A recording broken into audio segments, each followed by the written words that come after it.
किसने बनाई बिल्डिंगें? आपके यहाँ पर तो खेती करते करते दादे परदादे मर गए, लेकिन जब कहता वचन आया उसके बाद उन्होंने पढ़ा, उनको समझ में आया और उन्होंने प्रार्थना किया परमेश्वर बुद्धि दे, और उसके बाद परमेश्वर ने एक मकान एक जगह पर कर बिल्डिंगे खड़ी कर दी यीशु मसीह के नाम में। आज के बाद कहता बिल्डिंग में रहने वाले नहीं बनोगे तुम, बिल्डिंग बनाने वाले बनोगे यीशु मसीह के नाम में। आज के बाद गांव में रहने वाले नहीं, गांव बसाने वाले बनोगे। आज के बाद देश में रहने वाले नहीं, देश को बसाने वाले बनोगे। कह रहे यही बात परमेश्वर ने इसहाक को कहा, जहां तेरे सिर पर फूल खिले। और इसी समय इसहाक ने जब याकूब को दिया आशीष, और याकूब ने अपने बेटे यूसुफ को आशीष दिया, और उसने देश को बसाया, और इजराइल देश में भी करा, मिस्र में जाकर प्रधानमंत्री बन गया। याद रखना, मैं कह रहा हूं यही आशीष आज मैं आपके नाती पोतों को देता हूं यीशु मसीह के नाम में, अपने मसीह लोगों को देता हूं यीशु मसीह के नाम में, कि जाओ तुम्हारे सिर पर फूल खिले, तुम बढ़ो, बढ़ते चले जाओ, फूलो फलो। और लेकिन तुम्हें पता होना चाहिए तुम आशीषित हो, आशीषित रहोगे।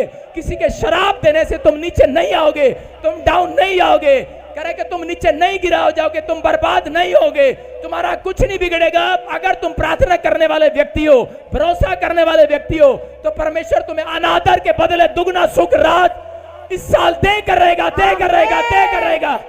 वो देने वाला है, साल आपको आशीष देने वाला है। अब्राहम को पता था कि मुझे ऊपर आशीष है, पहले से आशीष है। उसका भाई उसे मांग रहा है, उसका भतीजा उसे मांग रहा है, उसके दुश्मन उसे मांग रहे हैं, उसका छीन रहे हैं, लेकिन वो कहता मुझे मालूम है, कहता मेरे ऊपर आशीष है, और उसको मालूम है, कहता मेरे ऊपर फूल लगे हुए हैं, पहले से लगे हुए हैं, पहले से मेरे ऊपर आशीष है, मेरे पास इतना सारा बरकत है। मैं कह रहा हूं कि लोग मेरे पास आकर कह रहा, कहीं लोग चोरी करके ले जाते हैं, कोई कुछ करके ले जाते हैं। मैं बोलता हूं कोई बात नहीं। एक बार एक औरत थी, और उसी समय वो कहने लगी, उसका पति रात को आया, और उसके पति को थकावट थी, थका हुआ था बेचारा, काम से आया, और पत्नी ने कहा हेलो मेरी सुनो जी। उसने कहा सुनने का टाइम नहीं है, बहुत थका हुआ, सोने दे।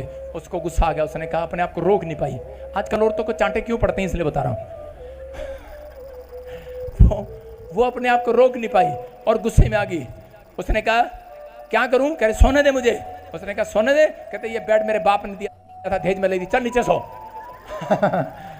और वो नीचे सो गया, बेचारा सो रहा, प्रार्थना करता जा रहा, कह रहा परमेश्वर कैसी भागवान दे दी तूने। और इसी समय रात को चोर आ गए। जब चोर आए, कैमरे में उसकी पत्नी ने देख लिया, अपने पति को उठा रही, उठो जी। कह रही वो देखो फ्रिज उठा के ले जा रहे, वो देखो टीवी उठा के ले जा रहे। उसने कहा चल अपने बाप को फोन कर। समझ में आया कि नहीं?